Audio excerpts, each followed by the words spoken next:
¿Qué tal? ¿Cómo les va? Espero que anden bien. Estamos entrando en la unidad 3 de nuestra materia, denominada el universal. Ya hemos dicho en la unidad anterior que los conceptos, por su estado de abstracción, tienen esta peculiaridad de ser universales. Ahora vamos a ahondar un poco más en esta cuestión para luego, en un segundo momento, entrar en el problema de los universales, ¿sí? Una disputa clásica en la historia de la filosofía que se remite mínimamente al siglo XII.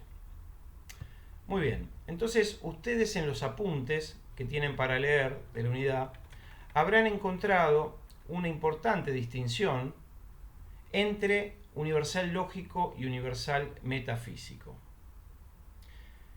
Esta distinción es una sutileza que se ha efectuado para diferenciar el aspecto del concepto universal que remite a su consideración lógica, es decir, a los predicables en la mente, del aspecto del concepto universal que remite a su consideración ontológica, es decir, a los predicamentos en la realidad.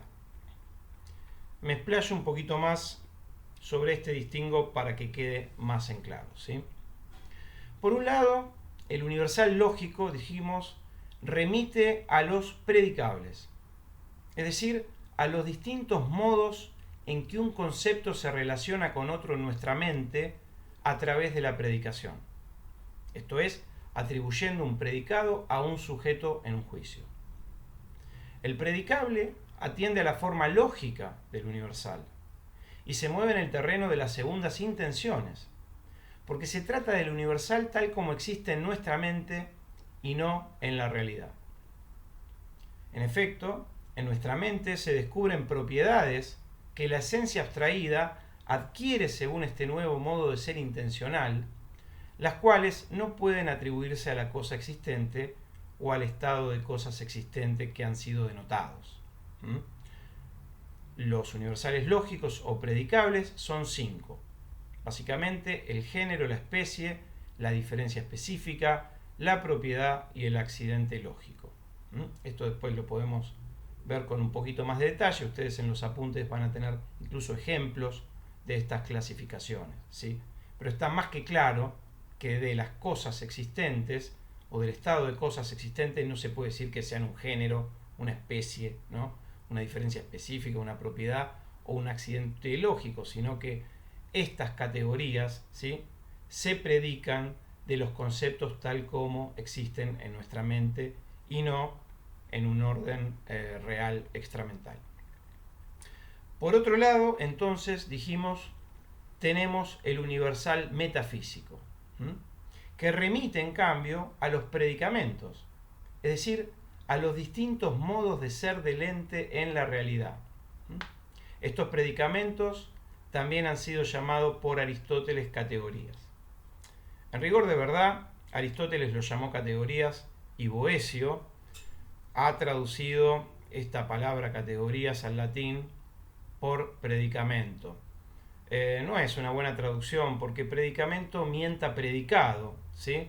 Y está bien, los 9 accidentes pueden ser considerados tranquilamente como predicados de la sustancia, pero la sustancia en la predicación siempre es sujeto. Por eso digo que esta es una traducción no feliz del término aristotélico categoría, pero claramente en la tradición escolástica se ha impuesto hablar de predicamentos, ¿sí? Esto es un excursus para mencionar de dónde viene esta doble nomenclatura, ¿sí?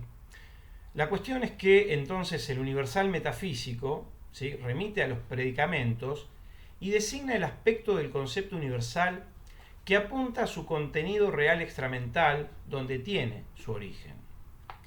Por eso se dice que atiende a la materia ontológica del universal y se mueve en el terreno de las primeras intenciones. En un contexto filosófico realista, todos los conceptos universales remiten, según la realidad significada, a los predicamentos o categorías. Así, por ejemplo, un botánico clasifica las flores y un zoólogo los insectos en conceptos universales que tienen en consideración la materia del universal y no solo su forma lógica.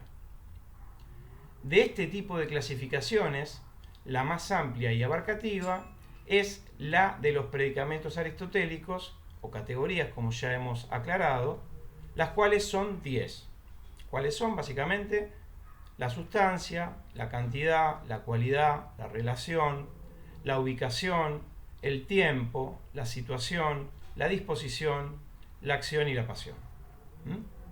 Entonces, sumando ambas instancias, ¿sí?, el universal lógico y el universal metafísico, podemos decir que un predicable, es decir, el universal lógico, sea cual sea, siempre se subsume en algún predicamento, es decir, en un universal metafísico o ontológico, ¿sí?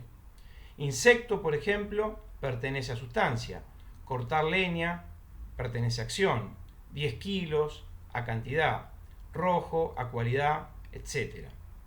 Esto es así, ¿por qué? Porque el orden lógico se funda en definitiva en el orden ontológico. Y yendo más lejos aún, cualquier predicamento, es decir, cualquiera de estas 10 categorías aristotélicas, sea cual sea, siempre se subsume en la noción de ente, o en alguna noción convertible con ente, es decir, en alguno de los trascendentales, ¿sí?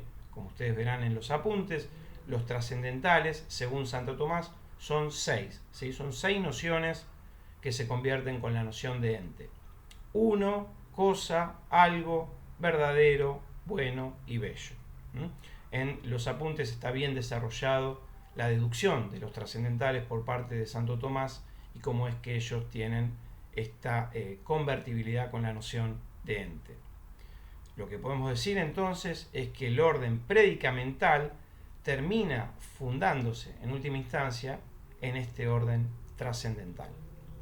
Así que bueno, dejamos este video por este momento para encarar luego el del problema de los universales. Nos estamos viendo.